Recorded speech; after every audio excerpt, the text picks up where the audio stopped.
20 de mayo y con él una nueva marcha del silencio que recorrió de manera virtual a todos y todos los que seguimos luchando por verdad, memoria y justicia. 26 años pasaron de aquella primera movilización en la que unos cientos de compatriotas creyeron que el silencio en nuestra principal avenida marcaría el camino. En estos Hoy días, esto contagia a cientos de miles de personas que mantienen este reclamo. En estos días, mirando de lejos aquel 20 de mayo de 1996, el silencio permanece intacto y el reclamo por verdad resuena al igual que el dolor de los ausentes.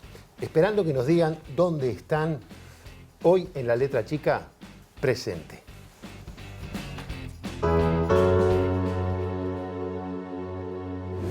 Nuestro reclamo hoy, nuestra consigna hoy, a tantos años, sigue siendo en esencia la misma. ¿Dónde están? No a la impunidad, no al silencio, justicia, memoria. Comenzamos en medio de estos días con esta entrega de documentos irrelevantes, pero que confirman una vez más que en las instituciones está la información. Tienen esos documentos, están ahí, y es hora que podamos tenerlos todos.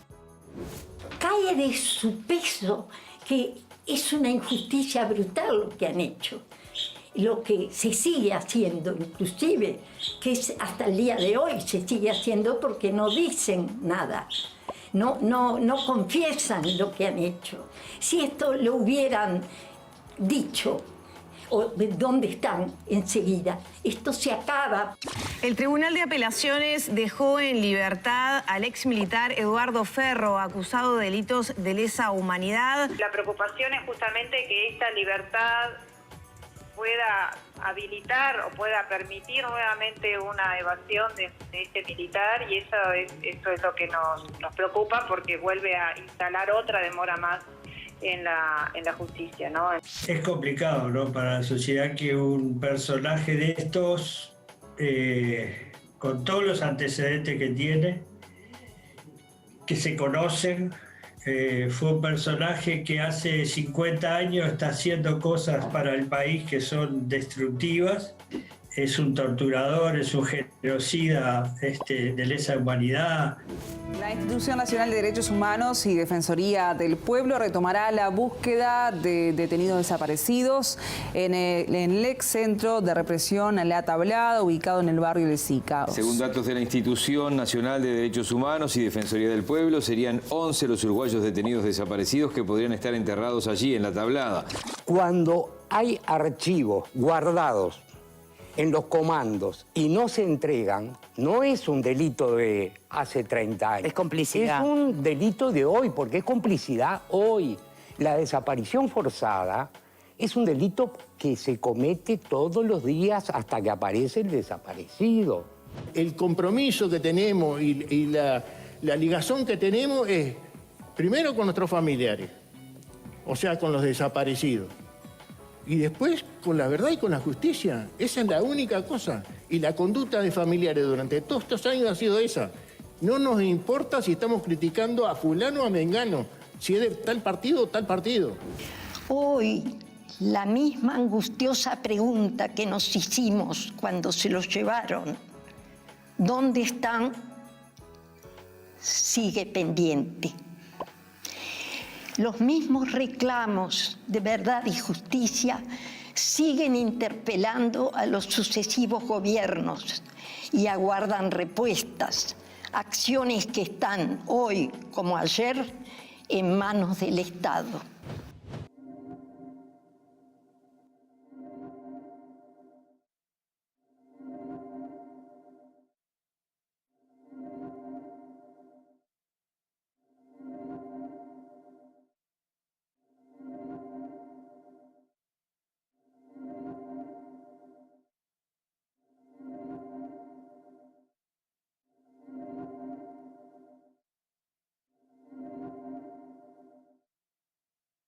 Aún caminan contigo, aún caminan conmigo, los que nunca se fueron, los que nunca se han ido,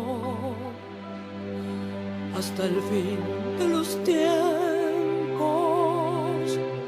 los desaparecidos, los compañeros nuestros, nuestros seres queridos, van contigo y conmigo. No contaban con eso, no han desaparecido, no pudieron con ellos ni pudieron contigo. Aún están con nosotros,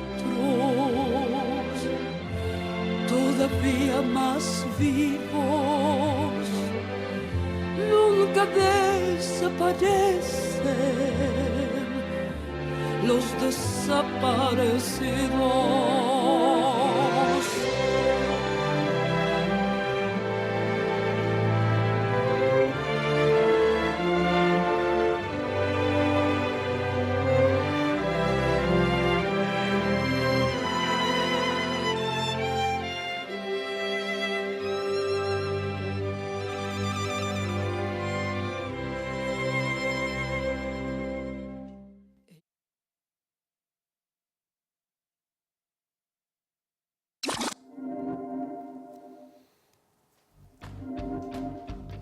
Buenas noches, bienvenidos a este programa tan especial de La Letra Chica que es muy difícil de hacer, porque bueno, la sensibilidad la tenemos a flor de piel, así que sepan disculpar los errores que vamos a ir cometiendo de aquí en adelante. Uno se pregunta por qué es importante seguir con esta búsqueda en todos sus frentes. Una búsqueda que hay que hacerla en la justicia, que es en aquellos que decidieron callar, es en la tierra, pero también es acá, alrededor nuestro, ¿no? En cualquier momento, puede ser en alguno de nosotros o de ustedes. La búsqueda también es seguir encontrando a esos hijos, hijas, nietos y nietas. Y hoy vamos a comenzar este programa especial de La Letra Chica conociendo alguna de esas historias. Y para empezar, recibimos vía Zoom a María Victoria Moyano. María Victoria, ¿estás por allí? Hola, ¿qué tal? Buenas noches. Buenas noches. Buenas noches, María, gracias por acompañarnos. María, naciste en cautiverio en 1978 y en 1987 recuperaste tu verdadera identidad. Es nieta recuperada número 53. Su madre, María Asunción Artigas, y su padre, Alfredo Moyano, continúan desaparecidos. Nos vamos a Buenos Aires entonces para conversar contigo. Y la primera pregunta es, bueno, ¿cómo fue tu niñez y si tenías alguna sospecha de tu situación? Mi niñez fue una niñez común de una chica que iba al club, que iba al colegio, que tenía un hermano, que tenía amigos, pero también es verdad que había una particularidad, que a mí me habían dicho que yo era una hija adoptada, y que el cambio de versión acerca del destino de mis padres a mí me hacía sospechar que algo extraño pasaba conmigo. Y bueno, y eso yo se lo pude expresar a mi maestra de primer grado, que me estaba pasando eso, que yo quería conocer a mis padres biológicos, que quería saber qué había pasado, y justamente es mi maestra de primer grado la que ya con unos años de anterioridad había empezado a investigar porque sospechaba que yo podía ser hija de desaparecidos, y es quien hace la denuncia en Abuelas de Plaza de Mayo. Supiste después que naciste en un pozo, en un centro clandestino en Banfield, el Pozo de Banfield, conocido con ese nombre, el 25 de agosto del 78, y que tus padres eran quienes hoy están desaparecidos, María Asunción Artigas y Alfredo Moyano. ¿Cómo recibiste, cómo fue recibir esa respuesta concreta y qué pasó entre esa maestra del primer grado y todo lo que sucede hasta que llegas a esta noticia? No, a ver, con mi maestra de primer grado lo supe que ella había hecho la denuncia bastante tiempo después, bastantes años después, digamos. Cuando yo me entero que era hija de desaparecidos y que había sido apropiada, fue a mis 9 años, un 27 de diciembre del 87 me sacan del domicilio donde yo vivía y un 31 de diciembre estaba restituyendo mi identidad y yéndome a vivir con mi familia biológica. Así que fueron esos 4 días que demoró, digamos, hasta saber la verdad, entre que se hicieron exámenes de ADN, bueno, se confirmó todo, pero fue todo muy, muy rápido. Entonces, nada, te podría decir que todo eso lo pude procesar después, con el tiempo, con los años. Bueno, te diría que uno sigue toda la vida procesando, porque si bien uno ya tiene completamente asumida su historia y ha hecho con ella, yo en mi caso decidí pelear durante toda mi vida por las libertades democráticas y los derechos humanos. Cada vez que uno se entera de alguna noticia sobre un padre, sobre algo nuevo, es como seguir procesándolo. Victoria, ¿y en qué momento de tu vida empezaste a entender esto que decías de luchar toda la vida por algo y a entender también a tu mamá y a tu papá? Lo que pasa es que yo no pude restituir la identidad de mis padres hasta no saber qué era lo que pensaban, qué era lo que hacían. O sea, como que fue todo muy combinado. Mi familia siempre no solamente me mostró sus cosas y me mostró sus fotos y me contó las anécdotas, sino que al mismo tiempo iban contándome cuál era su manera de pensar, qué era lo que había pasado. Y entonces eso fue...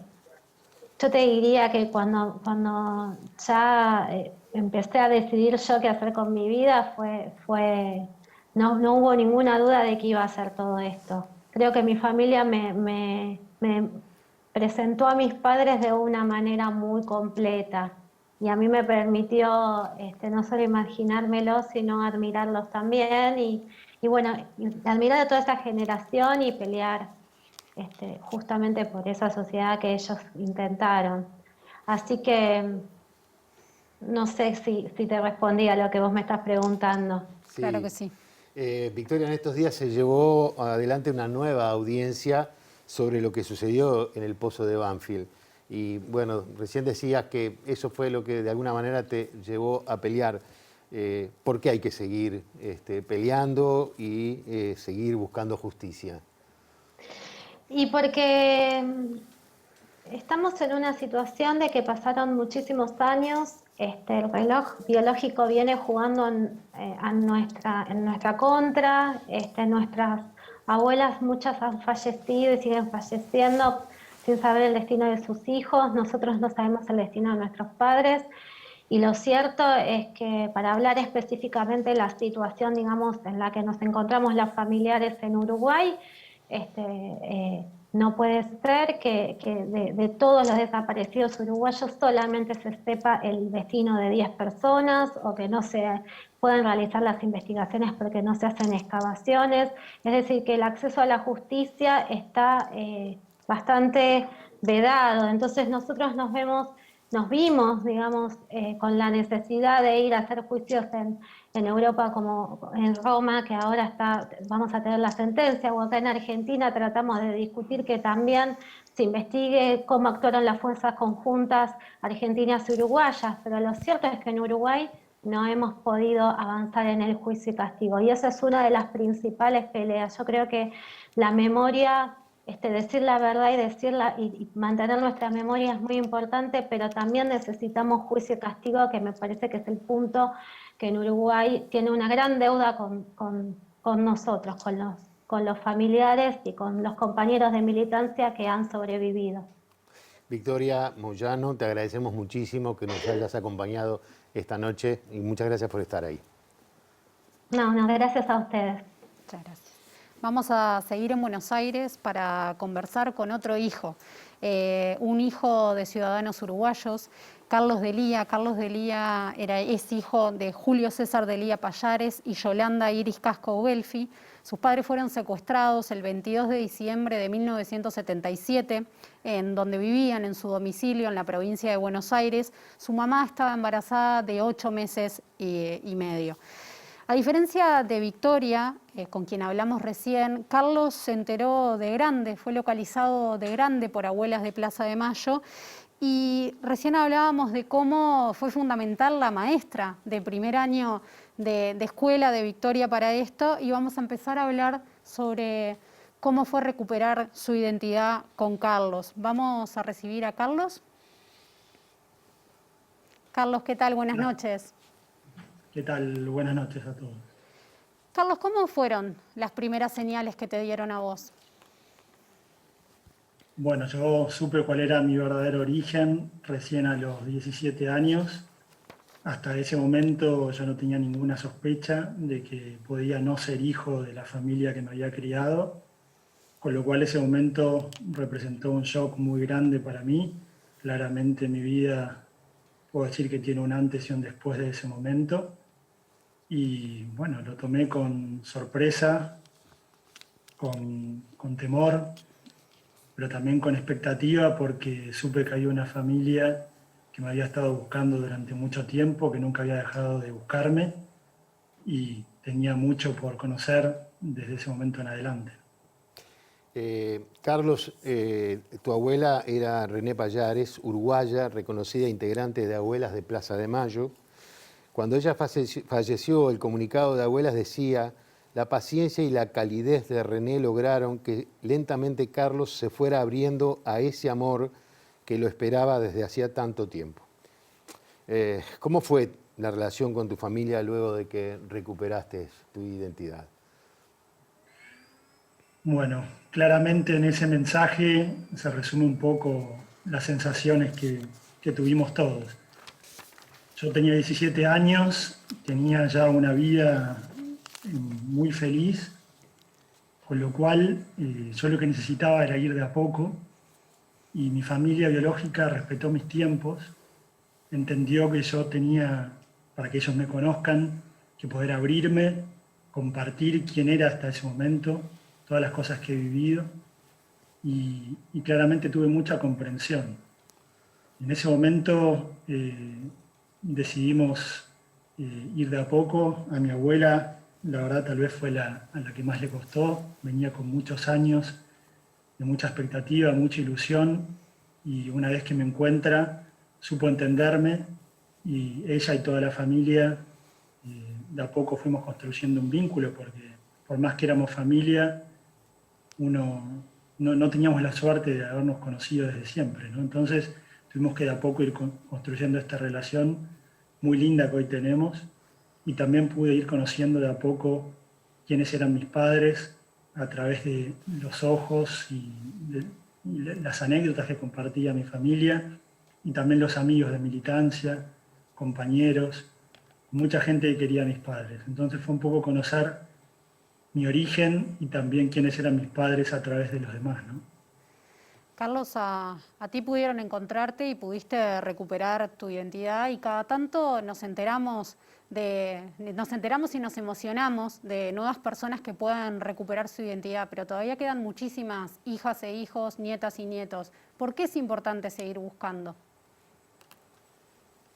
Bueno, es muy importante por muchos motivos. En primer lugar, en el plano personal, es algo que todos familiarmente estamos muy interesados en conocer, es nuestro derecho, saber qué hicieron con nuestros padres, saber dónde están. Eso en primer plano. Por otro lado, en el plano social, es un compromiso y una deuda que tiene todo el Estado y la justicia para con todos, explicarnos qué hicieron con estos ciudadanos uruguayos. No solo mis padres, sino todos. Ya son muchos los que todavía seguimos buscando y que desconocemos dónde están. Y después también es importante buscar, porque es un poco el mensaje que uno le transmite a las futuras generaciones. Nosotros necesitamos que este tipo de mensajes, este tipo de búsquedas trasciendan generaciones, porque justamente lo que nosotros queremos es que este tipo de situaciones no se vuelvan a repetir. Entonces tenemos que transmitir un mensaje muy claro, conocer qué es lo que pasó en aquel entonces, y al mismo tiempo descubrir cada detalle de situaciones en las cuales han desaparecido cada uno no solo ciudadanos uruguayos, argentinos, latinoamericanos. Carlos, muchas gracias por acompañarnos en La Letra Chica y compartir tu historia en un día como hoy. Por favor, gracias a ustedes por invitarme y agradezco tener este espacio para compartir con la sociedad uruguaya y, bueno, enviarle un cariño muy especial a toda mi familia. Muchas gracias. Luego del plebiscito del 80, ciertas prácticas se seguían dando, ¿no? El último desaparecido de la dictadura fue Miguel Mato, secuestrado el 29 de enero de 1982. Hoy nos acompaña su hija, la diputada Verónica Mato. Verónica, gracias por acompañarnos. Gracias a ustedes por invitarme. No, por favor, ¿recordás algo de aquellos días o cómo se manifestó esa situación en tu infancia? De aquellos días, bien, la construcción de la memoria, ¿no? De determinados hechos de cuando uno es niño, se van armando de a poco, ¿no? Muchas veces con los relatos. Muchas veces justamente con los relatos. O sea, mi padre, yo sé que se fue a trabajar como se iba todos los días, a las 6 de la mañana, era un día lluvioso.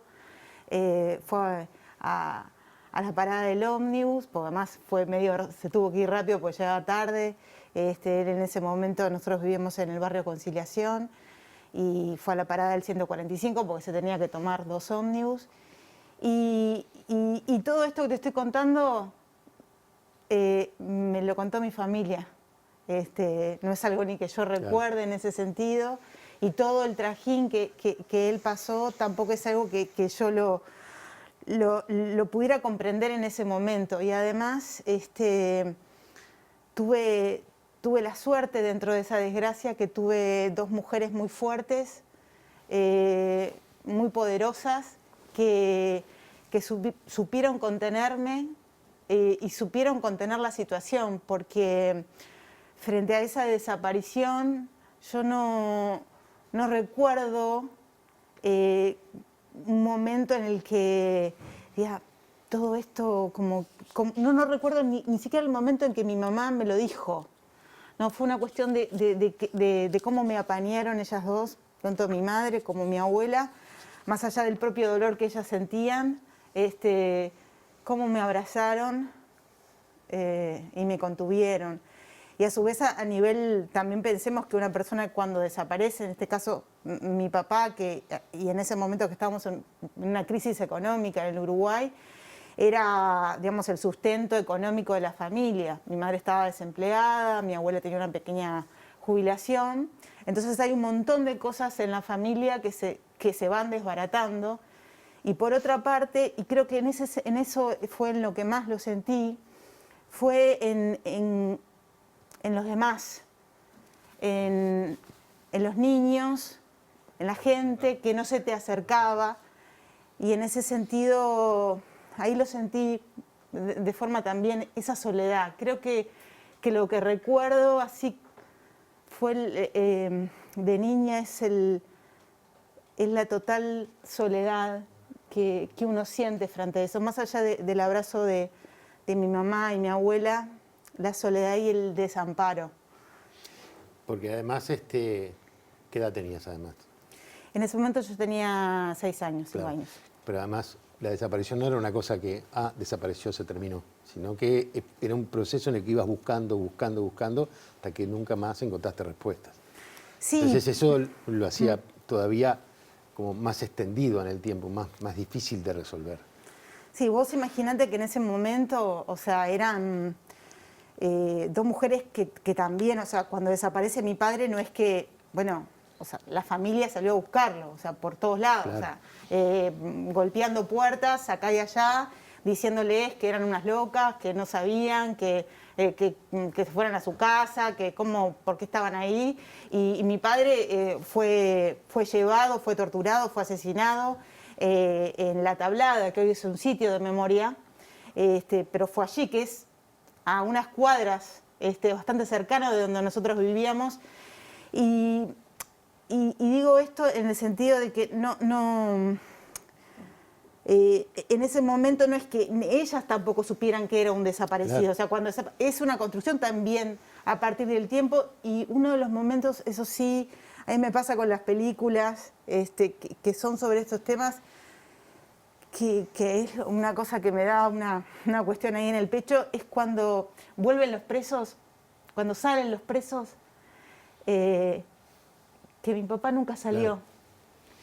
Y eso para toda la familia era todavía un hilito de esperanza de que capaz que, bueno, no lo había visto ningún compañero o no había algún dato, pero que estaba en algún lado, en alguna cárcel. Y nosotros eso no pudimos. Mi madre, mi abuela se quedaron esperando ese abrazo. Y mi abuela se fue hace 2 años esperando respuesta acerca de su hijo. Es algo que es un dolor que es inenarrable, ¿no? Viste que hay hay un relato hasta el plebiscito, ¿no? Como que en el plebiscito se terminó todo. Sin embargo, después del plebiscito murió Roslik, asesinaron a Roslik. Necesitamos reconstruir ese relato. Sí, sin duda. Mi padre desapareció en el 82, votó, digamos, claro. Y estuvo también trabajando por eso. Y ni que hablar que necesitamos reconstruir el relato como país, como sociedad, para esta generación y para todas las generaciones, para las que vienen. Un país que no se encuentra con su historia, que no la mira de frente, no puede progresar en el buen sentido, no puede generar lazos reales, porque siempre está eso desde la desconfianza. Cuando uno tiene la posibilidad de mirar al otro, a la otra, y saber que está hablando en términos de verdad, de justicia, todo es más llevadero. Por eso muchas veces cuando se nos tilda a las personas que luchamos por los derechos humanos como generadores de grietas, yo sostengo que por el contrario somos los grandes surcidores, porque uno cuando se encuentra con la verdad y con la justicia que van de la mano, uno va, ¿no?, cosiendo esa historia y haciendo que eso sea más llevadero para todas las personas. Yo sé que mi papá está enterrado en el cementerio de La Teja y sé la información, sé cómo murió, sé lo que pasó. ¿Cómo es vivir toda tu vida, creer, confiar y querer surcir cuando sabes que hay gente que miente y cuando no sabes dónde está enterrado tu papá? Bien, a mí me pasa que yo no sé cómo es tu vida. Claro. Me pasa eso. No sé lo que es que velar a mi padre, no pude, o sea, crecí con esto, crecí, o sea, decirte cómo fue, es decirte, fue un día darme cuenta que había sido una niña triste. Y eso uno coloca a la niñez como el espacio de mayor felicidad en su vida, ¿no? Y decís, pucha, yo sufrí. Y entonces desde ese lugar te podría decir que bueno, crecer con esa duda o crecer con, bueno, ¿qué le pasó a mi padre? Es un dolor primero por todo lo que implicó a mi abuela, a mi familia, y también es una fractura de la trayectoria de tu vida, o sea, tu vida, o sea, uno piensa, bueno, ¿cómo hubiera sido si no hubiera pasado tal cosa? Uno puede imaginar distintos escenarios de cómo hubiera sido la vida familiar, si capaz que tendría más hermanas, más hermanos. No sé, yo soy la única hija, digo, por parte de mi padre. Uno piensa que quizás sería otra, seguramente, porque otras cosas me hubieran pasado.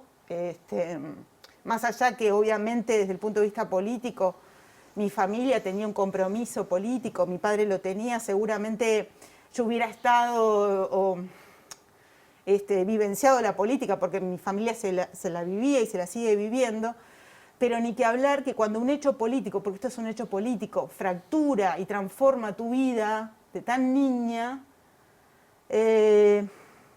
eso, es como que yo vivo de esta forma. No te puedo decir ahí compararte porque te tendría que preguntar a vos cómo fue, contame cómo fue poder hacer eso con tu padre. Y a mí, y nos ha pasado a muchos de que vemos la foto de nuestros padres que quedaron congelados. Mi padre desapareció cuando tenía 28 años. Quedaron congelados en la juventud. Yo tengo 44 años y es como que la vida, todo eso por vivir quedó ahí. No, ni siquiera te lo imaginás cómo podría haber sido viejo. O sea, es como, no sé, hasta un amigo en un momento quería hacer una película acerca de eso, pero son 3 puntos suspensivos. Y vamos a tomar una pausa para recuperarnos. Muchas gracias. No, verdad, pero bueno, muchas gracias por haber venido. No, gracias a ustedes. Por favor, hacemos una pausa y ya seguimos.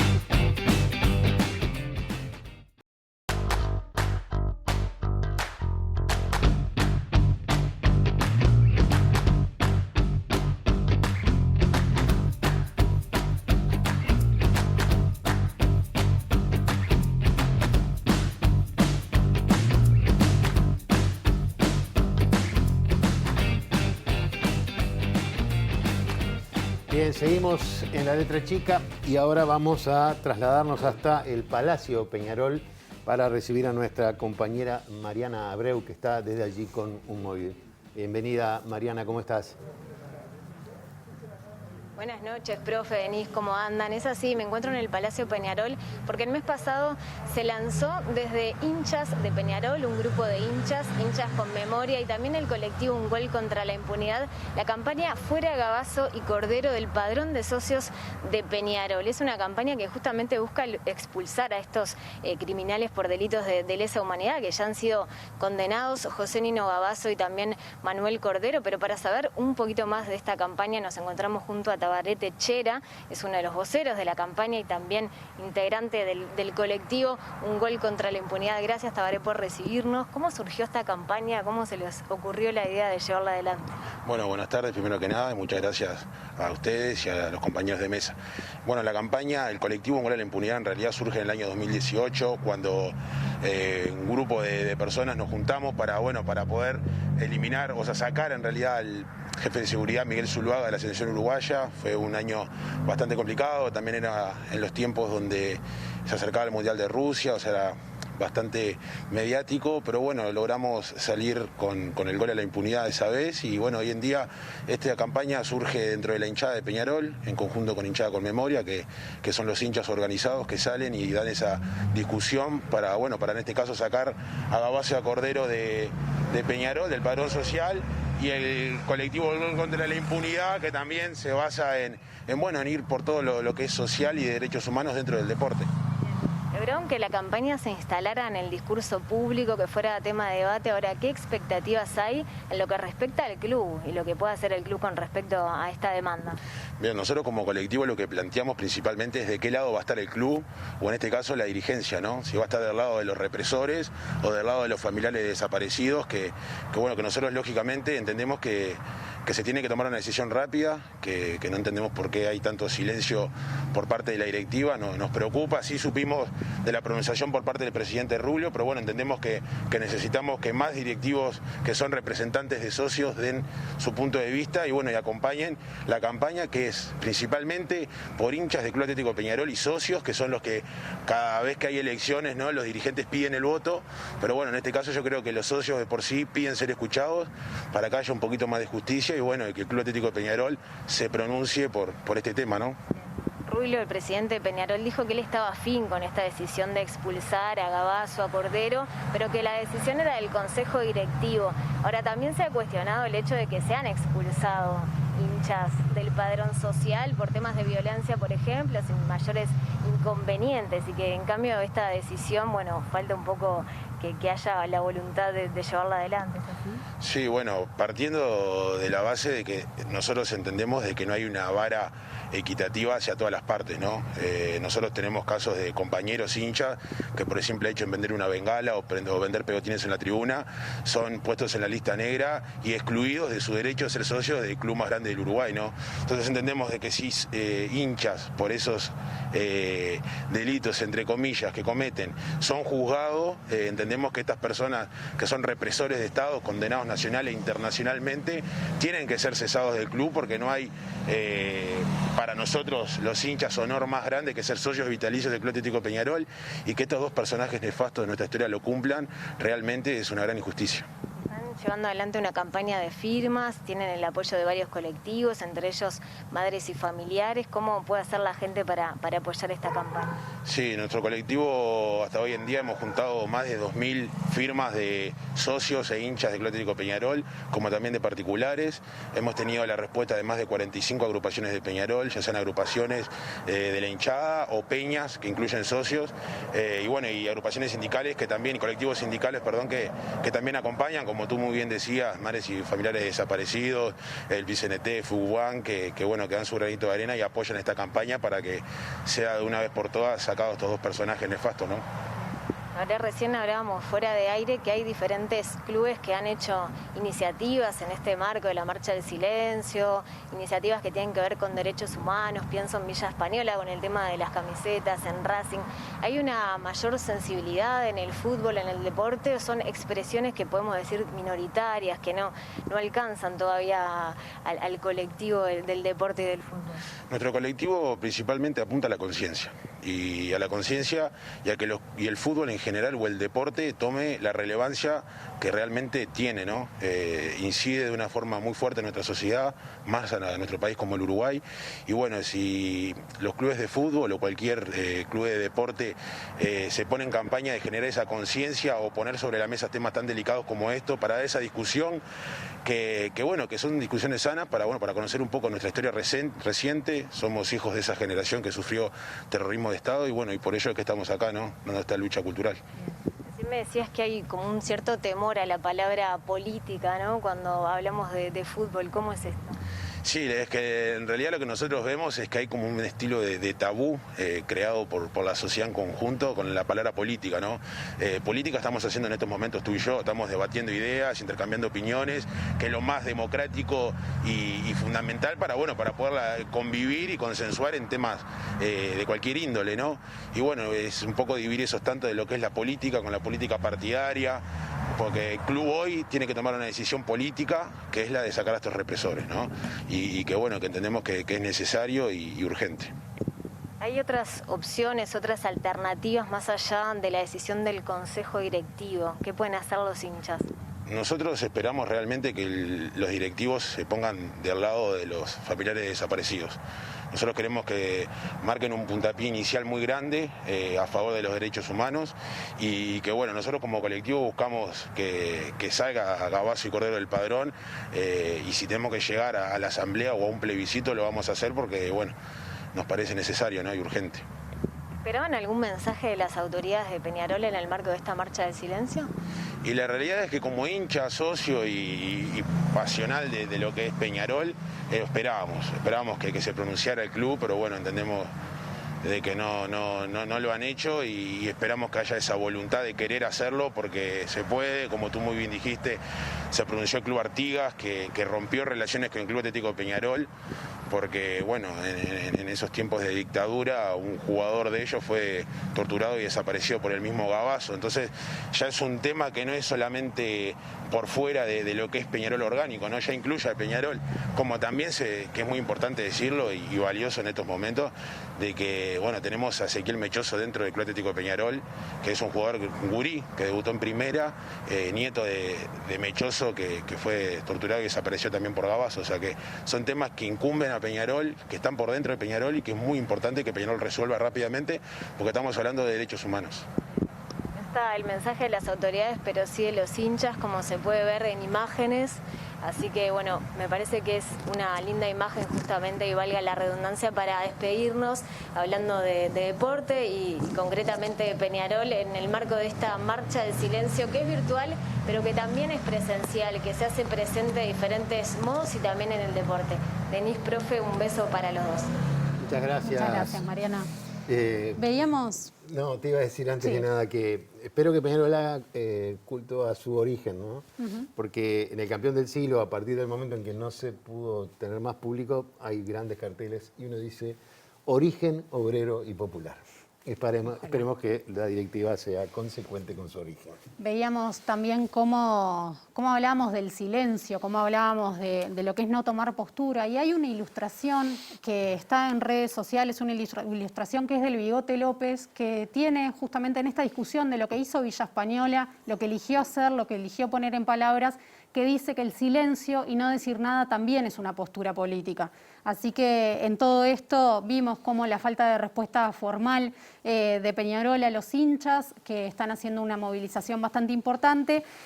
Ruglio, el presidente, dijo en prensa: Peñarol debería dejar en claro que quienes estén condenados por crímenes de lesa humanidad no podrán ingresar a los registros del club.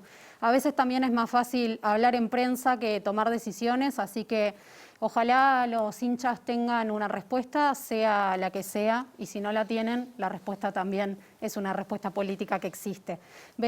Nombrábamos el caso de Villa Española, de cómo Villa Española se movilizó este fin de semana, y otro de los clubes uruguayos que hicieron una campaña sobre este tema para esta fecha fue Racing.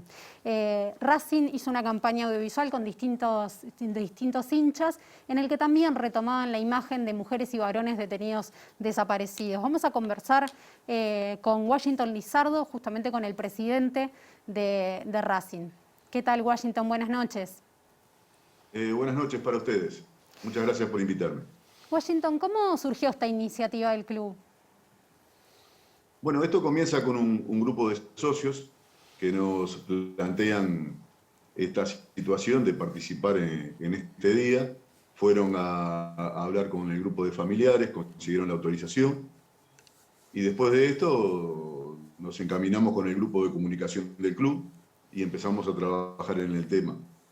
Y bueno, se logró todo esto, que es un trabajo muy lindo, muy prolijo, que ha culminado el día de hoy en las redes, y tal vez podemos llegar, eso no lo podemos confirmar todavía, a que el plantel haga, cuando comience el campeonato, alguna impronta, ¿no?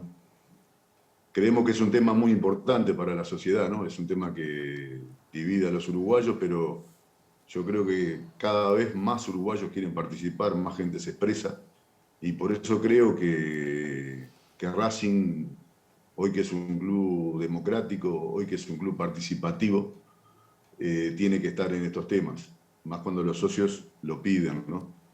Es de nuestro interés la cultura y todos los problemas de la sociedad. Y este es un problema de la sociedad y tenemos que estar con él. El mundo del fútbol, Washington, usted lo sabe muy bien, es muy visible, pero no necesariamente utilizado para difundir causas sociales, o por lo menos en general. Cuando se hace, como bueno, recién poníamos algunos ejemplos, hay muchas voces que se levantan para cuestionar las posturas, en este caso, de un tema de tanta sensibilidad que pueden tener algunos clubes. ¿Por qué es importante utilizar herramientas que se tienen para este tipo de iniciativas? Bueno, yo creo que el fútbol, estoy convencido que es un acto social, ¿no? Y es un acto social muy importante en el Uruguay, ¿no? El deporte acá lo vivimos, el deporte en general lo vivimos de una manera muy pasional. Y yo creo que hay una equivocación ahí en el espectro general de que el fútbol no tiene participación social, ¿no?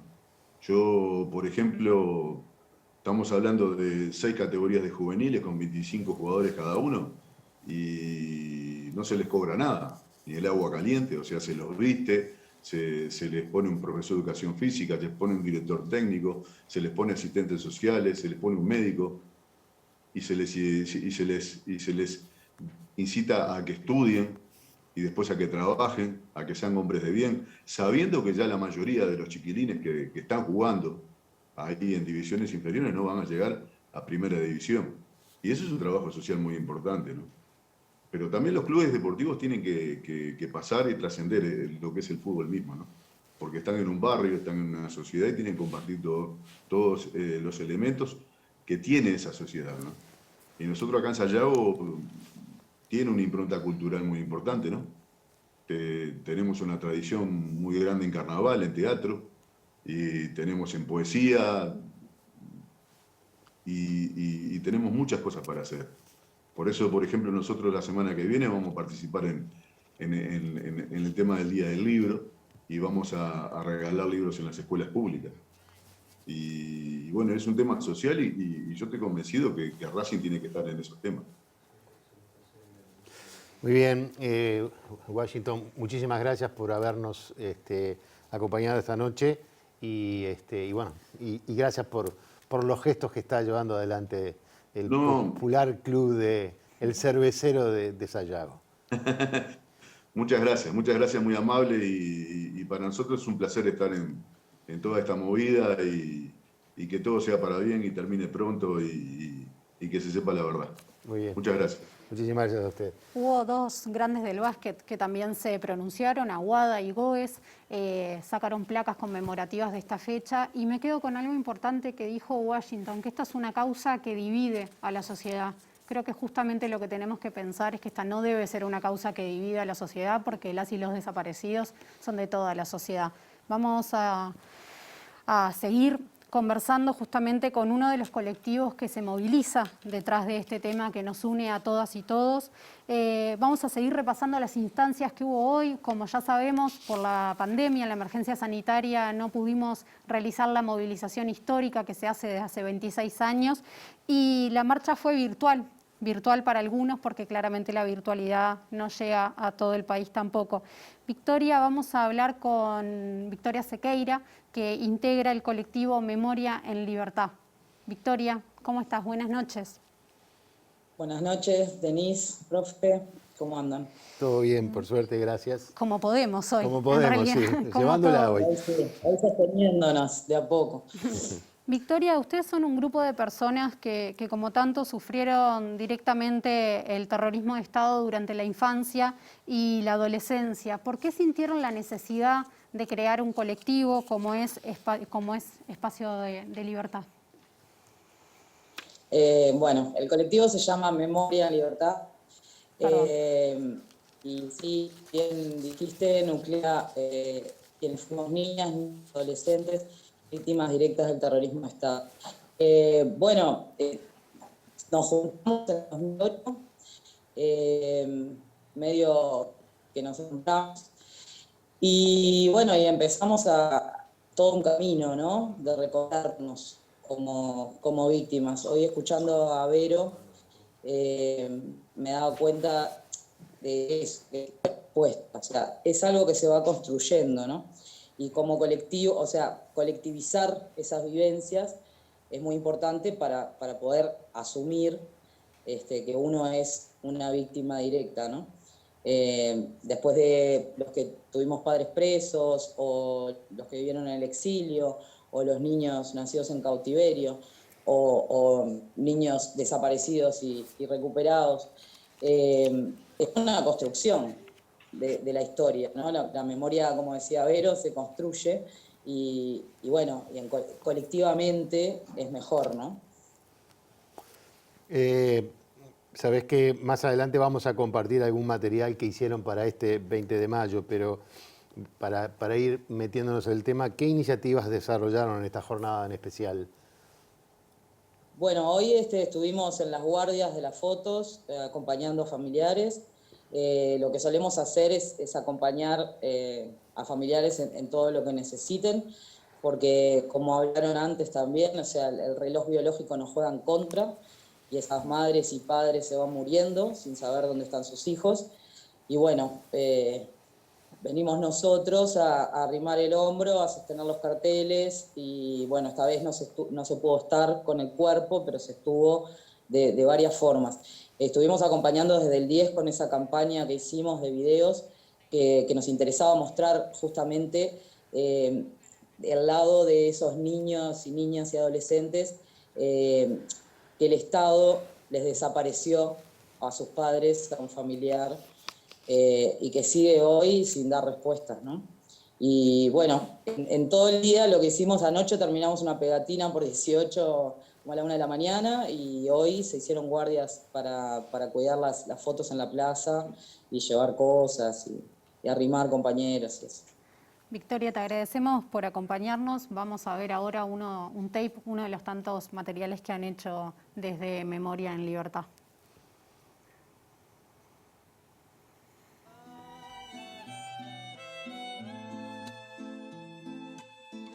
Y un día desapareció, y otro lo mataron, y después vino.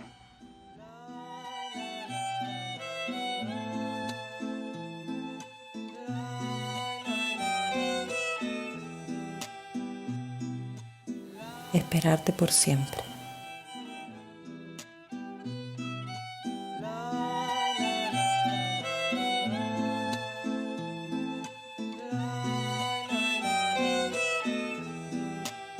Nuestra madre nos dejó un legado, seguir buscándote hasta encontrarte. Olvidarte nunca. Por memoria y justicia seguiremos adelante.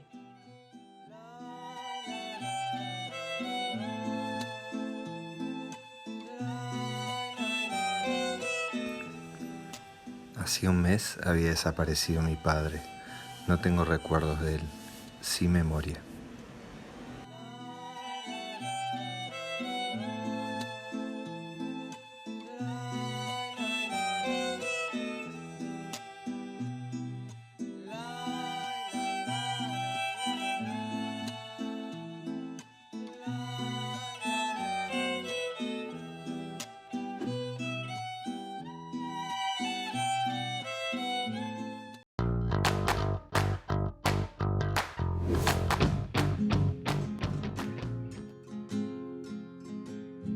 Llueve fuerte sobre la memoria, sobre 15 años de historia, no se ve por la neblina. Llueve en cada arruga de tu cara, en tu voz atragantada, muchos pasos para atrás. Llueve sobre los asesinados, sobre lo que nunca fue explicado. Llueve sobre sueños traicionados, cada golpe reeditado, tanta herida sin curar. Llueve sobre lo que he de decirles a mis hijos si preguntan, llueve sobre la vergüenza. Llueve fuerte sobre el muro, llueve sobre tu futuro, echan tierra sobre la inocencia. Llueve en cada desaparecido, entierran lo sucedido. Llueve sobre el rostro de las madres, tanta lucha y se hace tarde, tanta meta sin llegar. Llueve un grito seco en mi garganta, llueve lodo, llueve rabia, llueve sobre la conciencia. Llueve en las mejillas de Mariana, la justicia maniatada, la mordaza una vez más.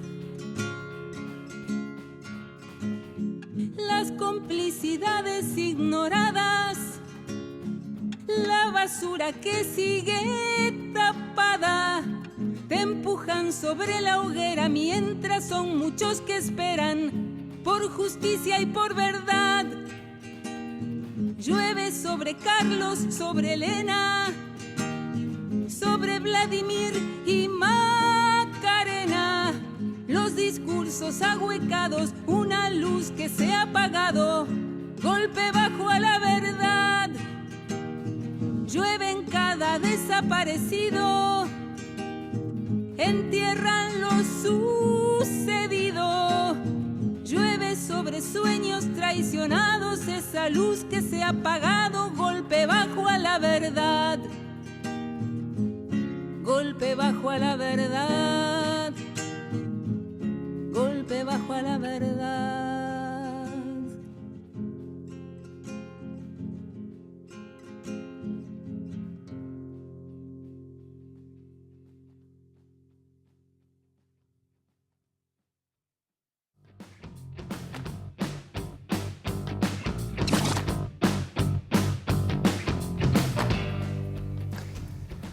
Bien, seguimos adelante. Sin duda el arte y la cultura cumplieron y cumplen, ¿no? un papel fundamental en la difusión y en la lucha por el reclamo de verdad, memoria y justicia. Lo han cumplido durante todos estos años y lo seguirán haciendo seguramente. Para conversar sobre esta participación del arte y de la cultura, al cerrar esta edición de La Letra Chica, lo vamos a hacer con una canción que ya es un símbolo de esta lucha, de Rubén Olivera, a quien lo estamos recibiendo. ¿Cómo estás? Muy bien, gracias por acompañarnos. A ustedes. La producción, cuando propuso que fueras tú quien participara en el cierre del programa de hoy, lo hizo pensando no solamente que sos un músico comprometido y reconocido, sino además porque sos familiar de un desaparecido. Entonces, ¿qué es para vos esta causa? ¿Cómo la vivís? ¿Cómo la sentís? Y bueno, yo he comentado en otras ocasiones, ¿no?, que los familiares se junta acá un duelo privado con un duelo social, ¿no? Entonces nosotros estamos en ese vaivén y este tema, como comentaba recién, ¿no?, de Verónica y demás, ¿no?, de que es un tema cíclico en el cual estamos todos, un tema que vuelve, como todo lo no resuelto vuelve, ¿no?, el eterno retorno de eso. Y vuelve porque aparece un archivo o aparecen restos, o como una conocida que cuando estaba presa solo veía las manos del torturador por abajo de la capucha y después se dedicó a la digitopuntura y un día llegó un señor viejito a atenderse y lo reconoció por las manos que era su torturador, ¿no? O sea, vuelve de muchas maneras, ¿no? Y paradójicamente los quisieron borrar de la faz de la tierra y sin embargo los transformaron en militantes sociales eternos, ¿no?, porque dando testimonio y confirmando por qué peleaban contra este tipo de mundo, ¿no? O sea, cuando en definitiva en la dictadura, y digo dictadura formal 73, pero antes también, ¿no?, como terminaron, esa represión terminó haciendo todo aquello que decía querer evitar, ¿no? Si ellos llegan a ganar, decía, van a torturar, van a secuestrar niños, van a violar, Entonces, en cierta manera, demuestran lo que son, ¿no? Y en cierta manera también esos militares que hoy se dicen artiguistas, quizás en la época Artigas estarían peleando al lado de los españoles, ¿no? Tu hermano desapareció en Argentina y tú te fuiste con él para allá. ¿Cómo fue esa época?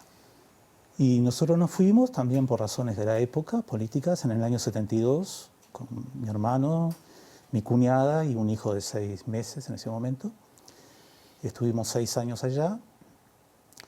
Y bueno, cuando en realidad nosotros teníamos militancia sindical en ese momento, y él estaba en un grupo obrero, ¿no?, de militancia, y como estaba en contacto con otros grupos, bueno, llevaron un poco a todos los del grupo de él. Supongo que después, como no había ninguna relación en realidad para el destino final, como les decían, debe ser porque bueno, venía de matar ya, ¿no? O a veces quedaban tan lastimados que los mataban, ¿no? Y aparte, bueno, ya del 76 en la dictadura ya acá empezaban a aparecer los cuerpos en la costa, todo lo demás, sabía cómo era un poco toda la situación, ¿no? Entonces, digamos, toda esa época, los que estuvimos un poco por edad, ¿no?, de 73 dictadura acá, 76 dictadura allá, era una época de coordenadas muy especiales para los que no la vivieron, ¿no? En cuanto a que todos los días había gente muerta, todos los días era realmente un clima de intento de transición hacia algo, ¿no? Y bueno, cuando pasó eso, vimos de tratar de volver para acá. En ese momento ya tenía otro hijo de 1 año y vinimos para acá a ver. Y bueno, ahí mi cuñada fue una de las también comenzó a trabajar en esa época, 78, todavía por madres, ¿no? Para generar algo distinto en esta situación que en cierta manera digamos, uno no sabe cuándo empezó ese sistema que en realidad era un sistema, ¿no? Si en la Venezuela, en la Guatemala de Arbenz del 54, o en la Argelia, en qué momento se sistematizó aquí el hecho de, bueno, hay que matar a todo esto, ¿no? A toda esta gente. Pero en esa época había muchas madres familiares que, ¿qué pasa? ¿Qué es esto? ¿No? ¿Cómo no? Va a aparecer en algún momento, ¿no? Una época de mucha incertidumbre, ¿no? Así que bueno, transitando esa época, ¿no? Antes de ¿me ibas a apuntar algo? Perdón. No, pero ya que me das el pie. Sí, bueno. ¿Qué sentís cuando todo esto que se vive con tanta dolor, con tanta ausencia, aparecen algunas provocaciones públicas, como la que parecería ser la que hoy emitió Guido Manini Ríos, ya que citaste también el artiguismo de los militares? ¿Sabes que no leí? ¿Qué dijo? Saludó el Día Mundial de las Abejas. Al Día Mundial de las Abejas. Sí. Bueno, en ese caso hay un intento político, obviamente, de ninguneo, de dejar el tema de lado. La respuesta a eso, lo interesante, es cómo la gente se apropió de la marcha, ¿no? Se apropió del 20 de una manera creativa. Y esa mitad del Uruguay que no quiere entenderse del asunto, ¿no? Pero que ves las fotos en los canteros, por ejemplo, ¿no? Que es inevitable. En cierta manera, con el tiempo ha habido un blanqueamiento todo esto, ¿no? Desde aquellos lejanos 70, donde los militares buscaban procesar a todo por vilipendio a la fuerza moral, ¿no? ¿Cómo era? Vilipendio a la moral de las Fuerzas Armadas ante la denuncia de tortura. Después ya aceptaron eso, no, pero no los matábamos. Después apareció Julio Castro y todavía es demasiado inmenso el hecho que hayan traído en 76 a 22 personas en un avión, que se sabe quiénes fueron los pilotos, todo lo demás, y que nadie sepa qué ocurrió con ellos, ¿no? Eso se va como blanqueando, ¿no? O sea, que fuerza, como decía Idía Vilareño en un poema, ¿no? Ustedes ayudan a elegir, terminaba diciendo, ¿no? Cuando uno dice qué está ocurriendo, uno se pone del lado, precisamente, no del lado del sadismo, ¿no?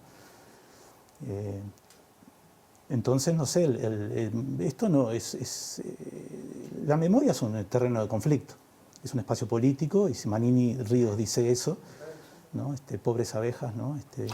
Quien no tienen nada que ver, pero harán su juego en este momento donde todo está blanqueado, simplemente las defensas pasó mucho tiempo, están viejitos, bueno, dejemos este tema, ¿no? Hay que seguir haciendo exactamente esto que está ocurriendo, que el 20 de mayo sean todos los días, ¿no? Y que desde los materiales, lo más anecdótico, todos esos carteles que se hacen, todas esas inventivas, ¿no? Que es maravilloso realmente, ¿no? O sea, familiares realmente se le fue de las manos, intenta una coordinación, pero lo excede, y eso es una felicidad, ¿no? Esa es la respuesta, ¿no? Una respuesta que tiene que ver con el buscarlos a ellos, como también yo he comentado varias veces, y buscar el mundo que ellos buscaban, ¿no? ¿Qué sería hoy ese buscar, ¿no? O sea, porque también puede haber una búsqueda cosmética de ellos, ¿no? O sea, se pueden hacer placas, se puede hacer esto, lo otro, pero digamos, es simplemente para aparentar, digamos, ¿no? O sea, una búsqueda real, definitiva, por algo en todas esto que he hablado hoy del sistema de desaparición forzada en toda América Latina y en el mundo, y ese sistema todavía existe, ¿no? Como sabemos, en varios países, ¿no?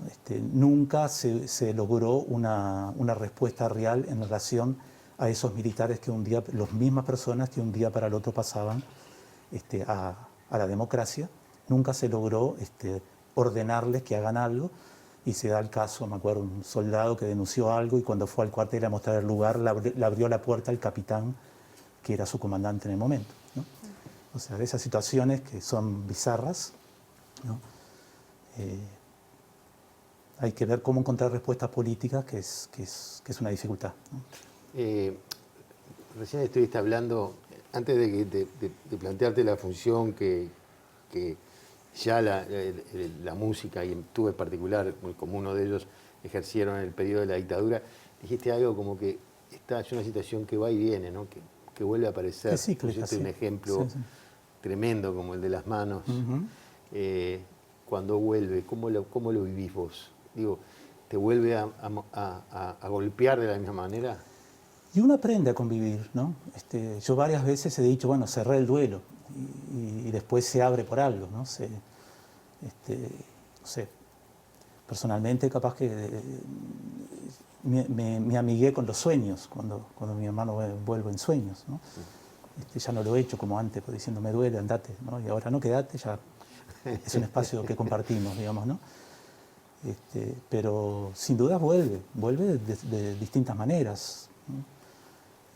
Y con eso hay que convivir, porque está bien, es convivir, ¿no? Es mantener como esa herida abierta por razones sociales, ¿no? Eso lo hablaba hoy del duelo privado y del duelo social.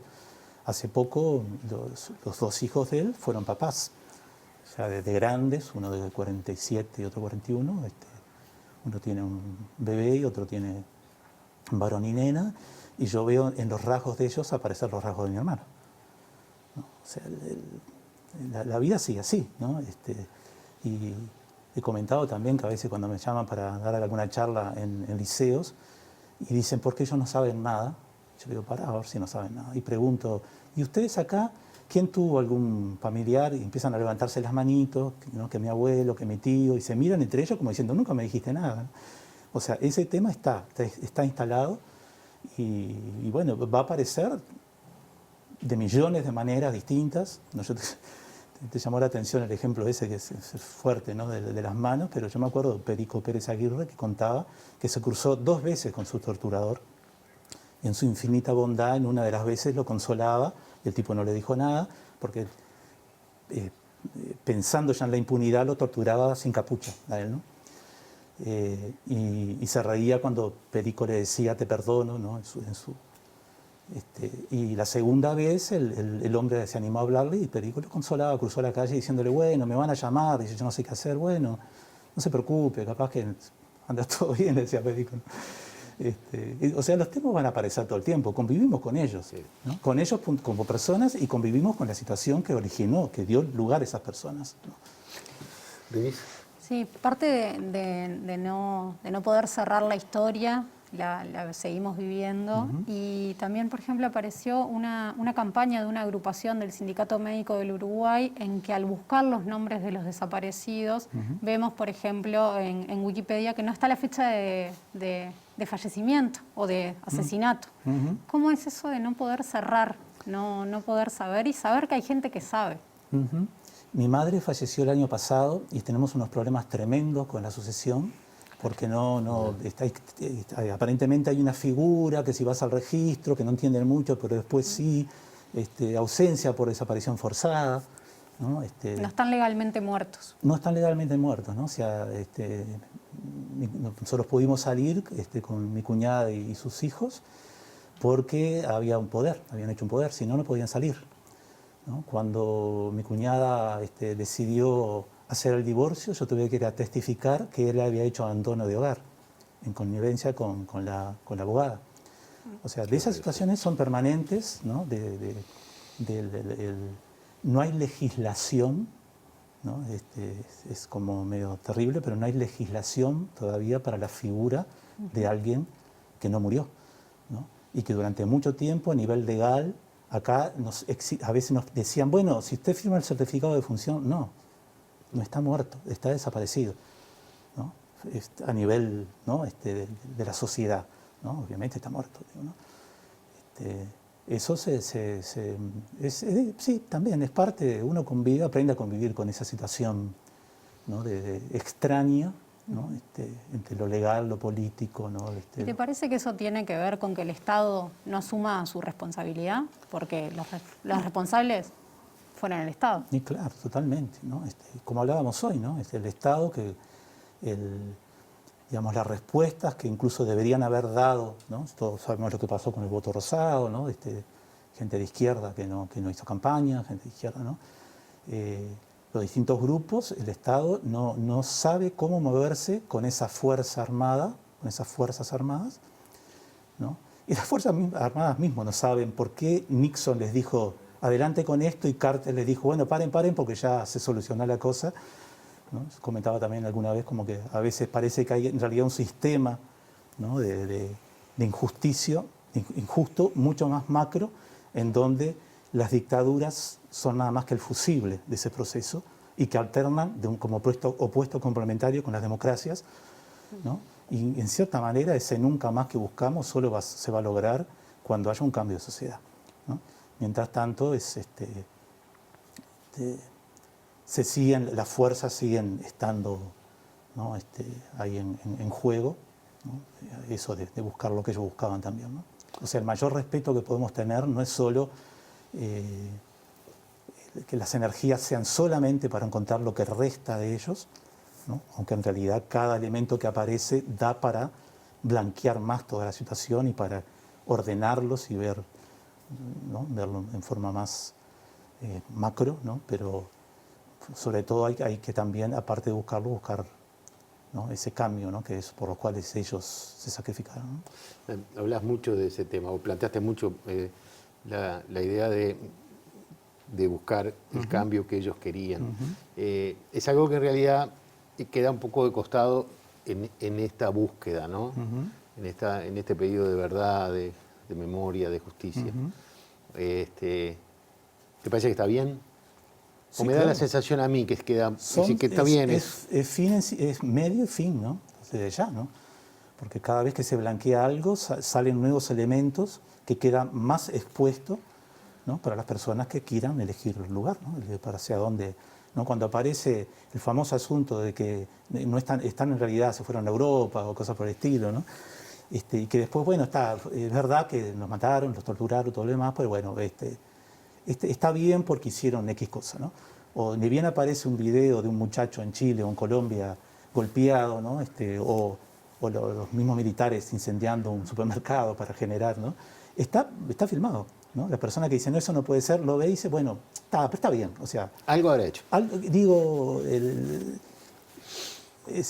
Las posiciones quedan más claras, ¿no? Cada uno, los omisos, ¿no? Pero desde ya que el tema de trabajar por verdad y justicia y seguir buscando, ¿no? Consuelo para en cuanto a los restos, ¿no? El duelo no se cierra por encontrar los restos, ¿no? Es mucho más amplio, ¿no? Como decía hace rato, ¿no? Entre esos señores y yo hay algo personal, pero ¿no? Y no es señores, ¿no? No es fueron los de turno, digamos, ¿no? Fueron los lumpen pagos para torturar gente. Es tan terrible por eso los muertos del lado de ellos, la injusticia, ¿no? de esas personas, ¿no? Como los muertos que se oponían a todo toda esta sociedad, ¿no? Como está organizada. Veíamos que vamos a tener un cierre especial con música. Encontraste en la música una forma de consuelo, de lucha. Vamos a cerrar con la canción Visitas, preguntarte qué es para vos esa canción y también hacerte otra pregunta que tiene que ver un poco con lo que hablábamos con Verónica, cómo parece ser un privilegio poder tener un familiar enterrado. ¿Cómo es para vos y dónde visitas a tu hermano y a todas y todos los desaparecidos? En general en familiares, cuando en las marchas presenciales, no tomamos el cartel del familiar propio, ¿no? Tomamos cualquier cartel, ¿no?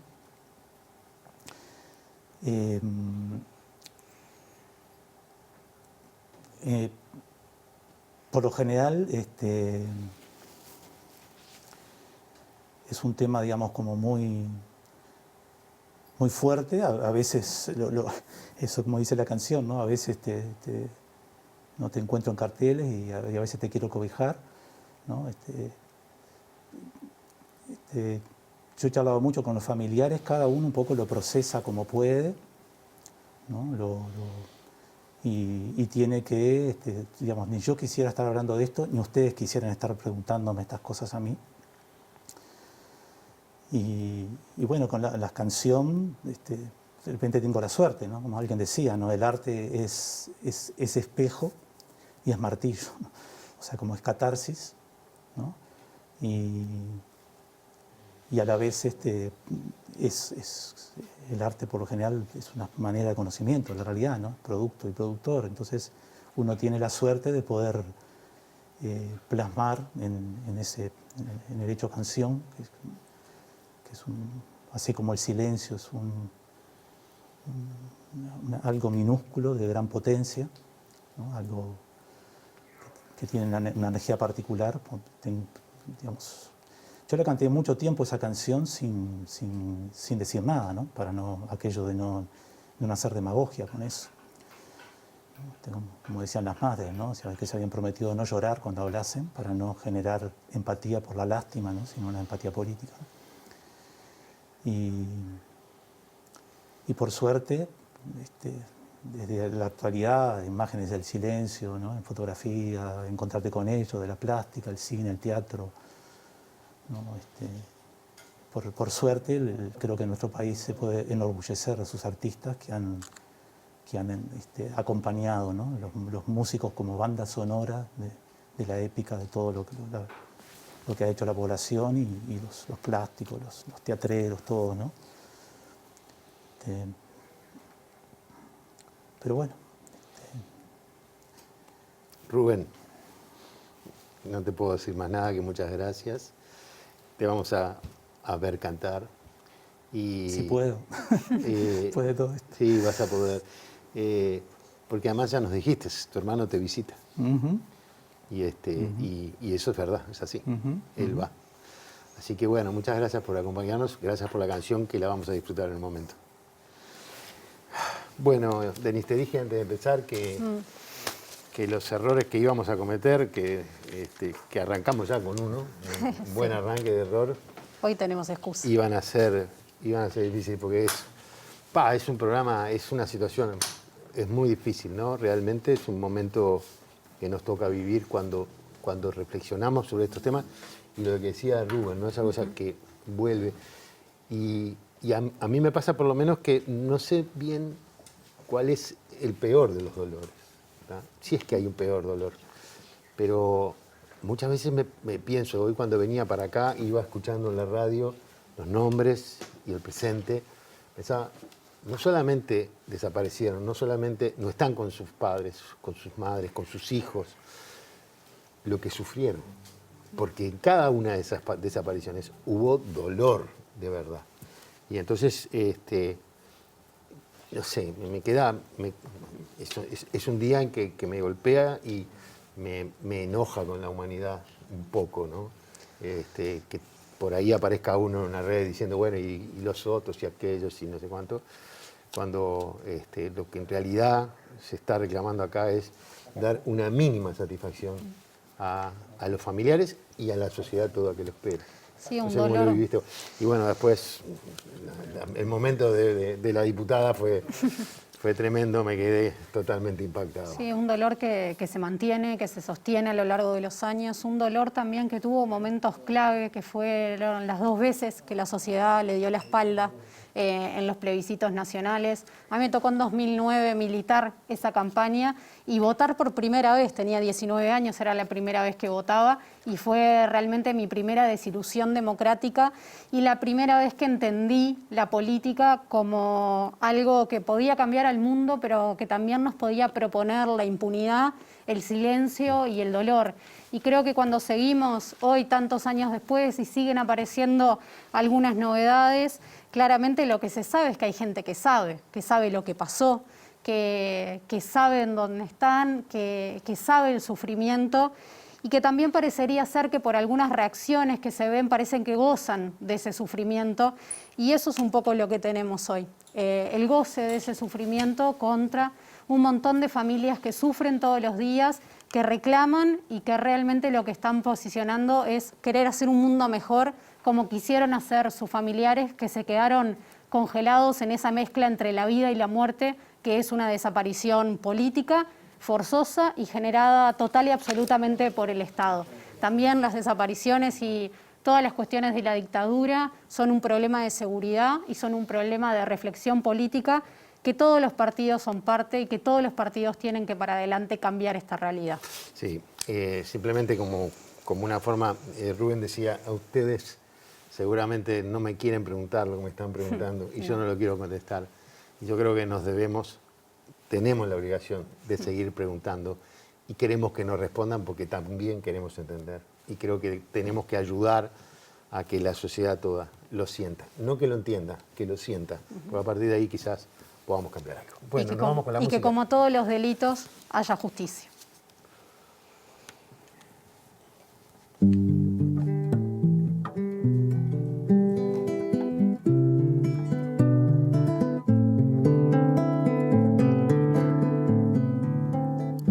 Preferible que te sientes, así podremos descansar.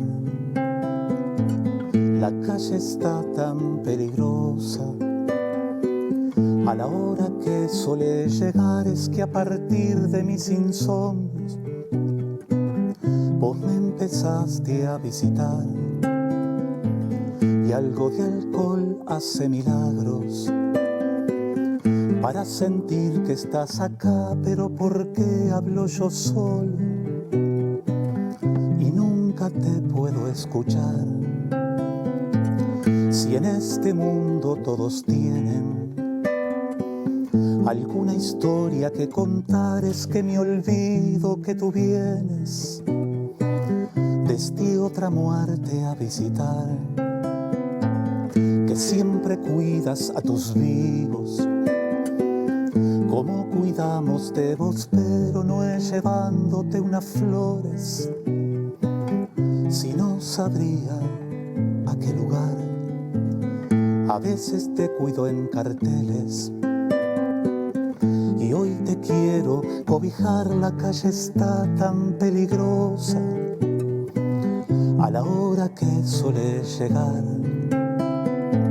Si te preparo ya una cama, quizás no tengas que marchar, es que me olvido que tú vienes desde otra muerte a visitar, que siempre cuidas a tus vivos y que entendés cuando una parte mía busca la alegría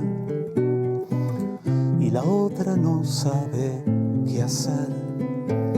Hoy somos tus sobrevivientes y a veces te sienten volver, es preferible que te quedes, así podremos descansar, ya que los dos ahora sabemos a qué se llama soledad, es que a partir de mis insomnios vos me empezaste a visitar